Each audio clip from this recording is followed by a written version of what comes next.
Understanding intersectionality is crucial for taking down oppression. Therefore, acknowledging the differences in marginalized groups brings awareness about the differences that may not only exist between myself and others, but also between groups across the world to fuel social change.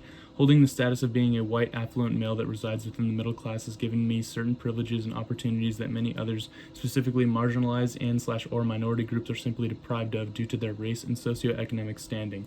Although I am thankful for the privileges and opportunities I have been given, it is commonly misinterpreted that individuals like myself do not experience hardships. However, growing up, I have faced many challenges that have influenced my mental health that may appear less severe when compared to other groups of individuals, but have still made me feel powerless and weak. Thus, intersectionality is, in a sense, a lens through which not only I, but also others can learn to identify and understand overlaps between the complexities of human experience. My maternal grandmother, a white woman, experienced more than a few abusive relationships throughout her lifetime. Although her race may pose as an easy out from her abusive relationship, that did not dissipate the severity and fear she was overcome by during these harsh times.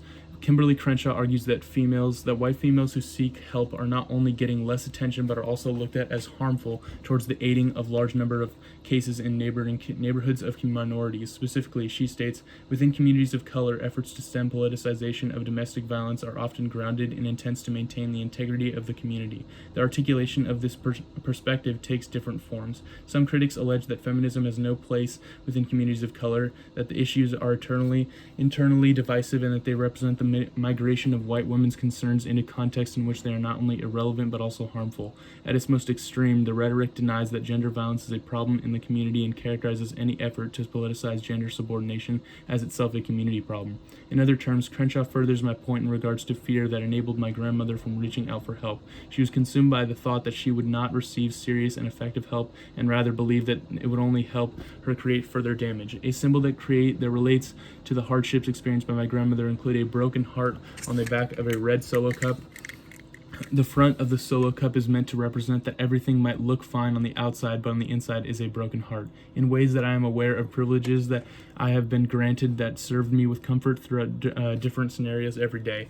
Considering that I come from a middle-class family, I have grown accustomed to certain accommodations that have intensified my motivation to pursue a higher education and maintain a positive mindset while doing so. In the article, White Middle-Class Privilege, Social Class Bias, and Implications for Training and Practice, published by the Journal of Multicultural Counseling and Development, William Ming argues that privileges encourage people to strive for a better lifestyle and hopes for success. Meanwhile, being a minority influences one's mindset negatively, which results in habits that reflect failure and determinant. Ming states privileged individuals expect to be treated fairly in banks, stores, and work situations. Those expectations speak to their abilities to get what they want and when they want it. Therefore, because of their privileges, expectations consistently translate into positive outcomes. Consistent positive outcome leads to a greater belief in future success. Controversially, individuals from a lower class may approach the same situation expecting failure. Specifically, experiences they have taught people who are poor or less privileged that they are less likely to receive bank loans, that they are more likely to encounter discrimination in stores, and that they have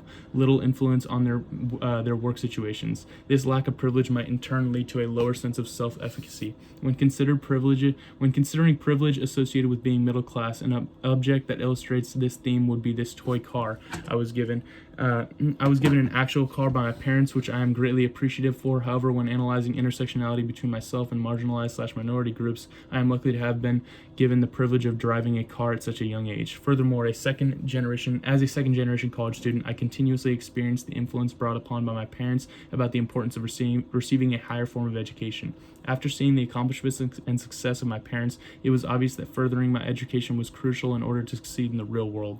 Being aware of the education required to become successful today, along with the influence of my parents in regards to how much they valued their form of higher education, makes me value the importance of continuing to achieve academic success. In the article First and Second Generation College Students, a comparison of their engagement in intellectual development published by the Ohio State University Press, Gary R. Pike states that immense differences between first and generation students.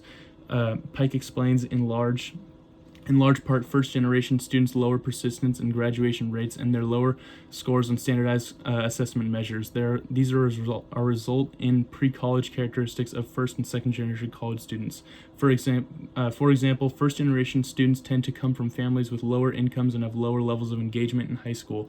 Both of these characteristics are related to success in college. Pike is arguing that first-generation college students have a disadvantage because they grow up with intense amount of pressure to become as successful or even more successful than their parents, which to some may seem impossible. Additionally, he points out that coming from lower-income families can affect young adults engage in high school classes and how this leads to a similar level of perseverance in college. Here I have my father's diploma, which signifies the accomplishments and success my father was able to achieve and in turn support my family. Intersectionality is a move toward creating a level playing field through discussing differences. Therefore, people are able to bond over shared experiences, which allows them to find a common ground. After believing that many opportunities I have gratefully been given simply because of my socioeconomic standing, race, and gender, I have come to better understand the complexities of oppression experienced by minority and/or my marginalized groups. Thus, by learning about intersectionality, I have been capable of establishing a deeper understanding of the overlapping identities that exist between myself and others, which has made me appreciate to a greater extent all the opportunities I have been fortunate enough to have. Ultimately, intersectionality is in a sense a lens through which one is able to identify overlaps between the complexities of human experience.